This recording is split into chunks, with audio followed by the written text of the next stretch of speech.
A Cartomante, de Machado de Assis. Hamlet observa a Horácio que há mais coisas no céu e na terra do que sonha a nossa filosofia. Era a mesma explicação que dava a bela Rita ao moço Camilo, numa sexta-feira de novembro de 1869, quando este ria dela por ter ido na véspera consultar uma cartomante. A diferença é que o fazia por outras palavras. Ria, ria, os homens são assim, não acreditam em nada, pois saiba que fui e que ela adivinhou o motivo da consulta, antes mesmo que eu lhe dissesse o que era. Apenas começou a botar as cartas, disse-me: "A senhora gosta de uma pessoa." Confessei que sim, e então ela continuou a botar as cartas, combinou-as e no fim declarou-me que eu tinha medo de que você me esquecesse, mas que não era verdade.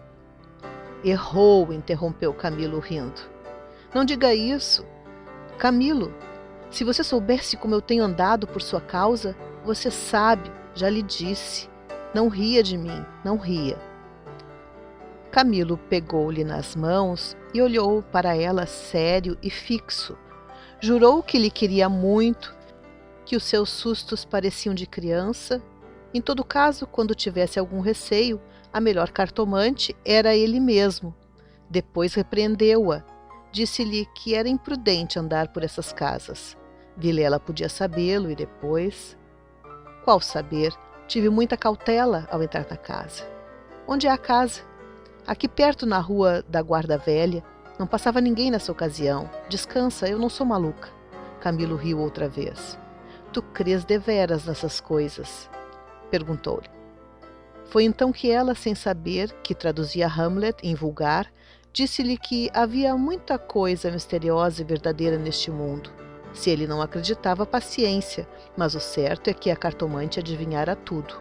Que mais? A prova que ela agora estava tranquila e satisfeita. Cuido que ele ia falar, mas reprimiu-se. Não queria arrancar-lhe as ilusões. Também ele, em criança e ainda depois, foi supersticioso. Teve um arsenal inteiro de crendices que a mãe lhe incutiu e que aos 20 anos desapareceram.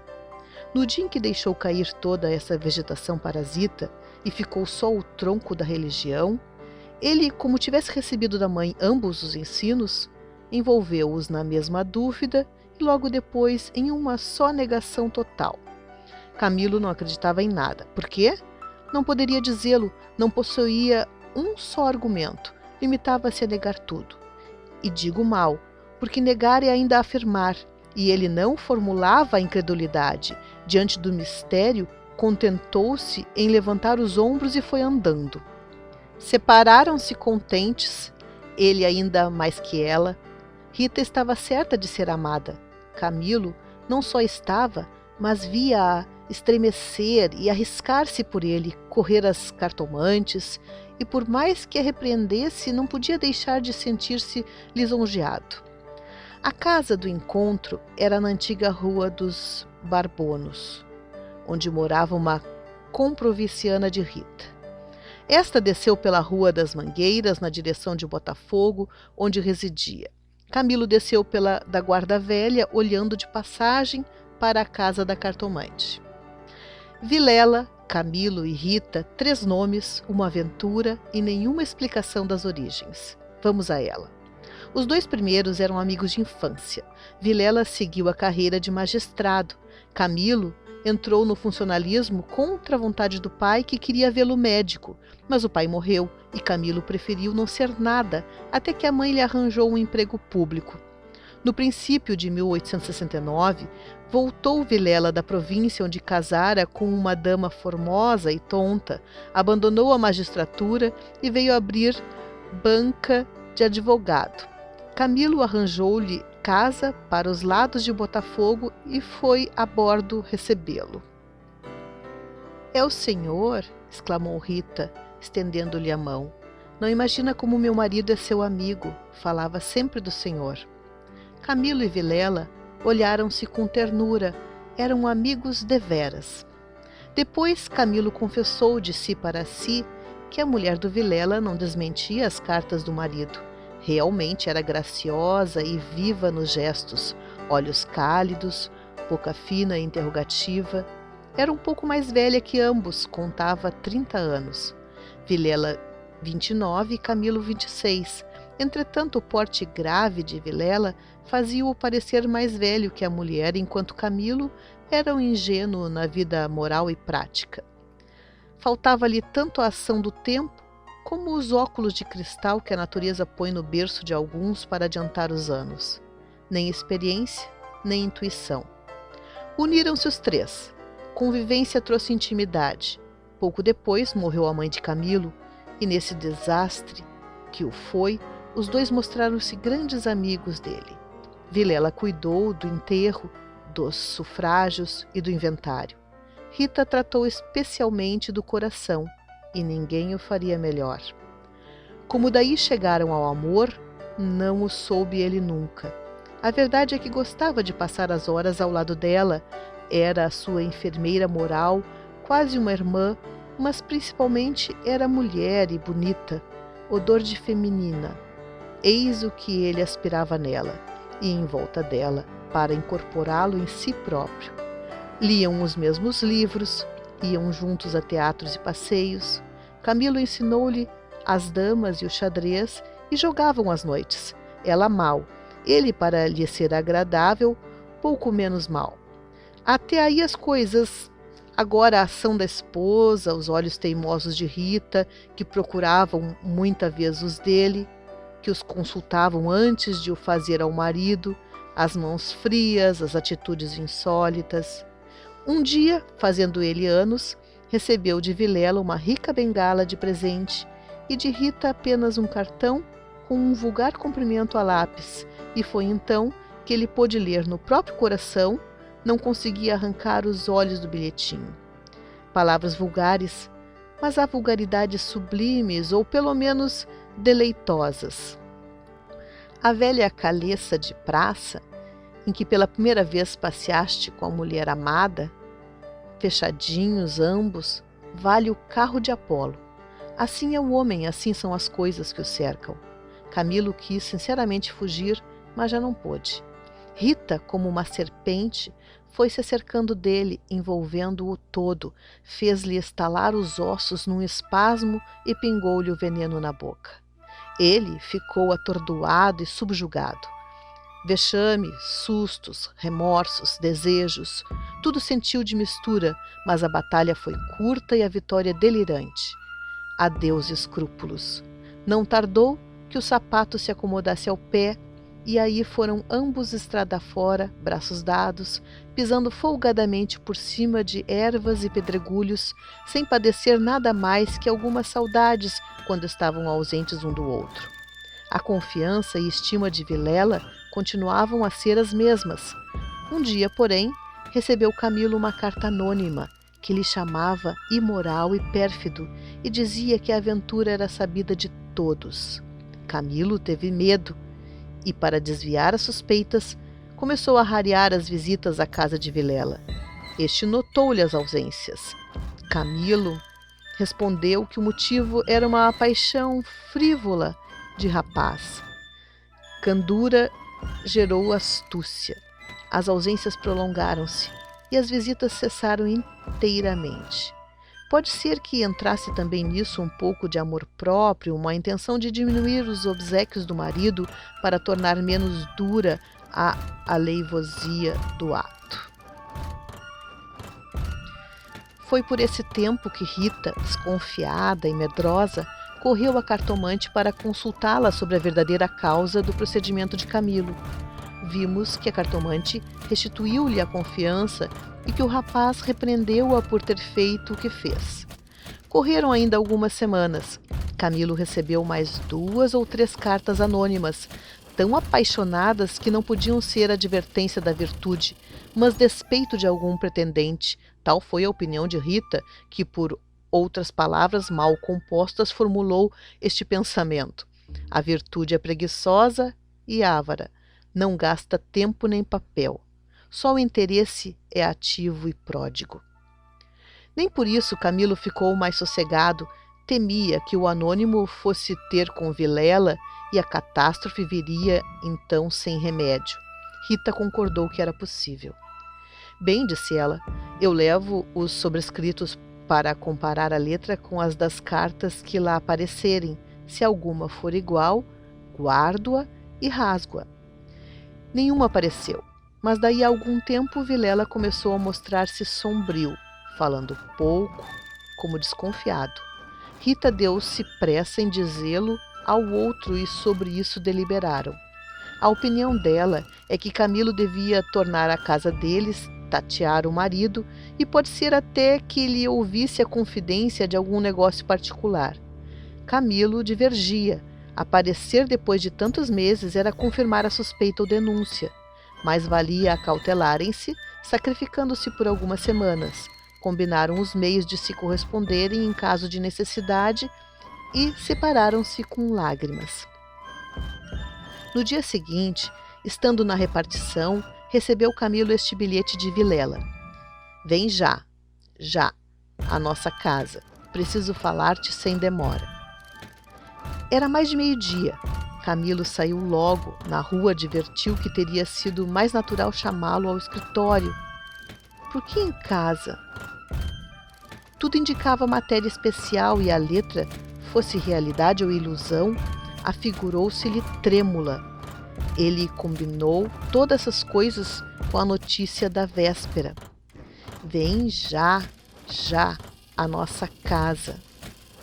Preciso falar-te sem demora, repetia ele com os olhos no papel. Imaginariamente, viu a ponta da orelha de um drama. Rita subjugada e lacrimosa, Vilela indignado, pegando da pena e escrevendo o bilhete, certo de que ele acudiria e esperando-o para matá-lo.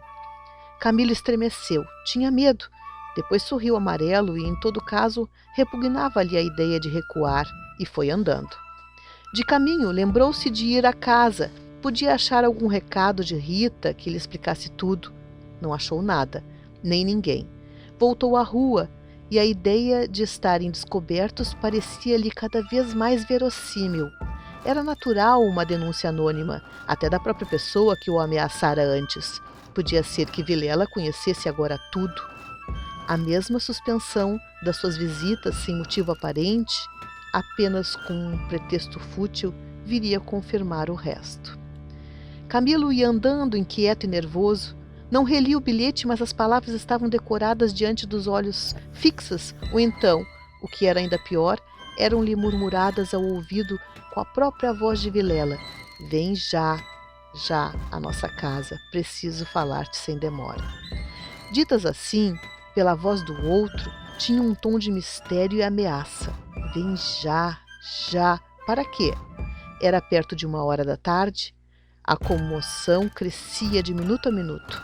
Tanto imaginou o que se iria passar, que chegou a crê-lo e vê-lo. Positivamente tinha medo. Entrou a cogitar em ir armado, considerando que, se nada houvesse, nada perdia, e a precaução era útil. Logo depois rejeitava a ideia, vexado de si mesmo, e seguia, picando passo na direção do Largo da Carioca para entrar num tílburi. Chegou, entrou e mandou seguir a trote largo. Quanto antes melhor, pensou ele, não posso estar assim. Mas o mesmo trote do cavalo veio agravar-lhe a comoção. O tempo voava e ele não tardaria a entestar com o perigo. Quase no fim da rua da Guarda Velha, o tílburi teve de parar. A rua estava atravancada com uma carroça que caíra. Camilo em si mesmo estimou o obstáculo e esperou.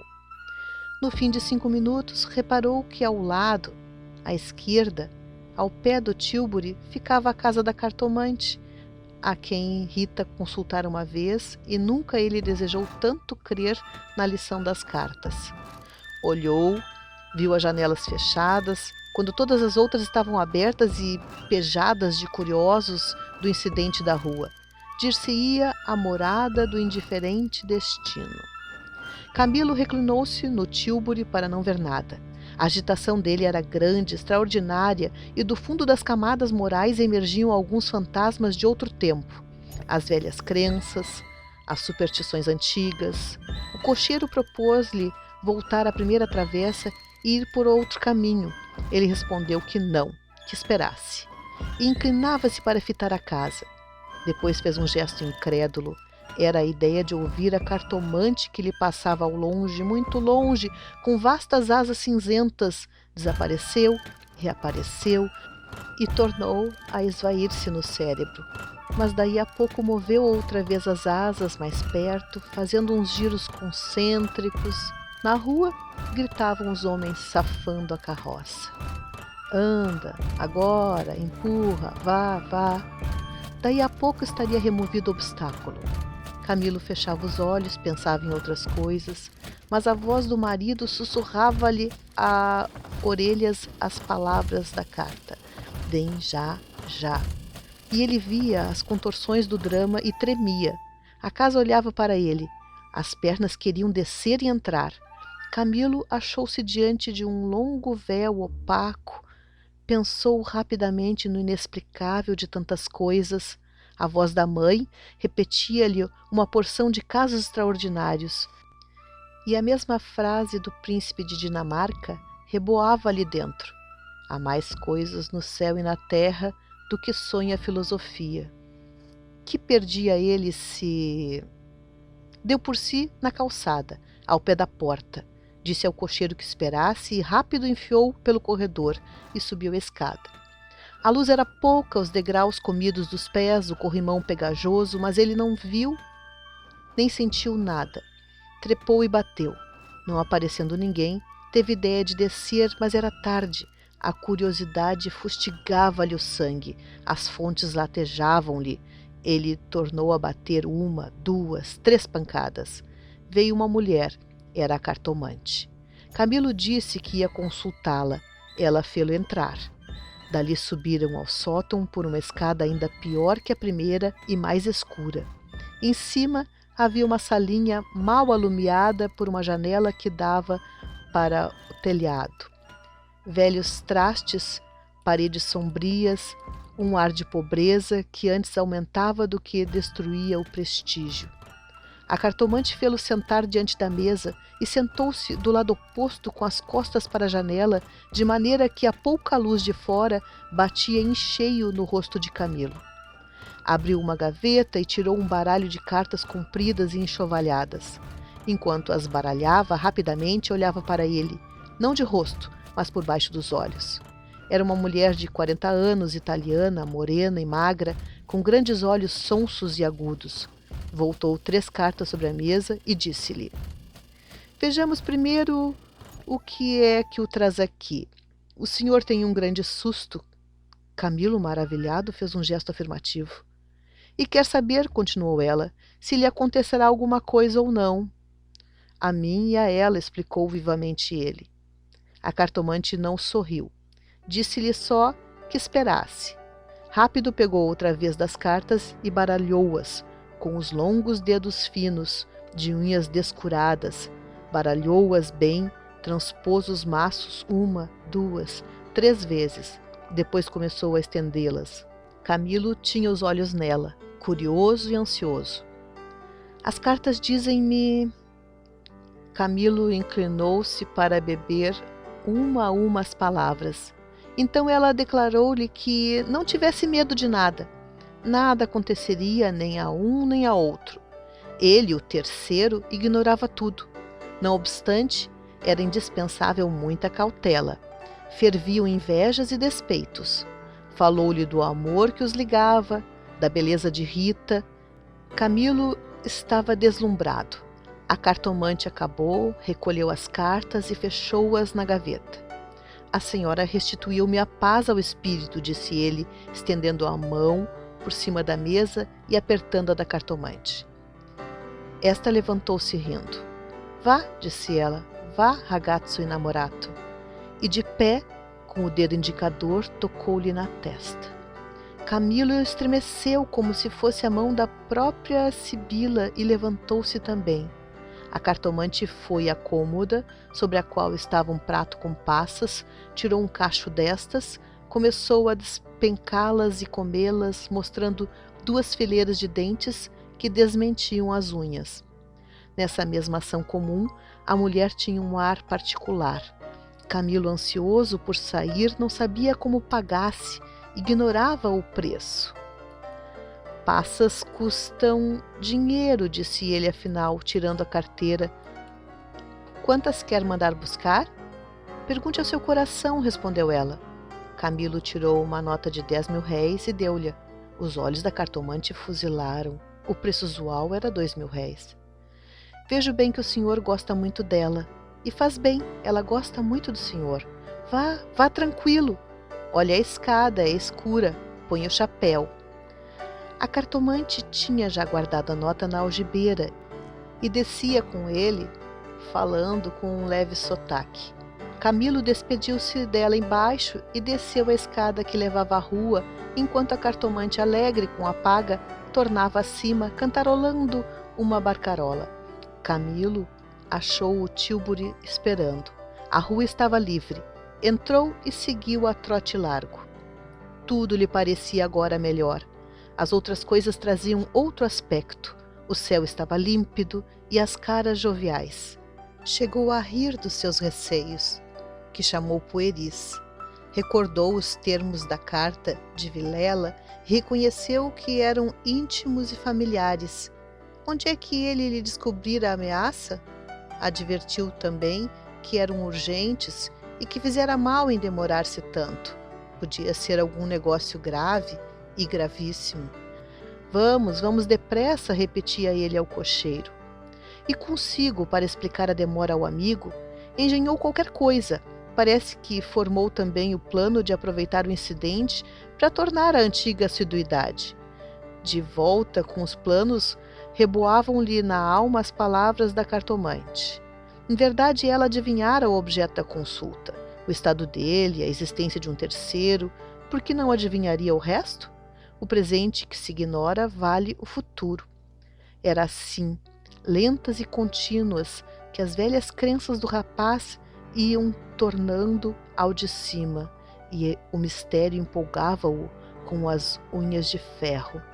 Às vezes queria rir, e ria de si mesmo, algo vexado, mas a mulher, as cartas, as palavras secas e afirmativas, a exortação, vá, ragazzo inamorato, e no fim, ao longe, a barcarola da despedida, lenta e graciosa, tais eram os elementos recentes que formavam com os antigos uma fé nova e vivaz.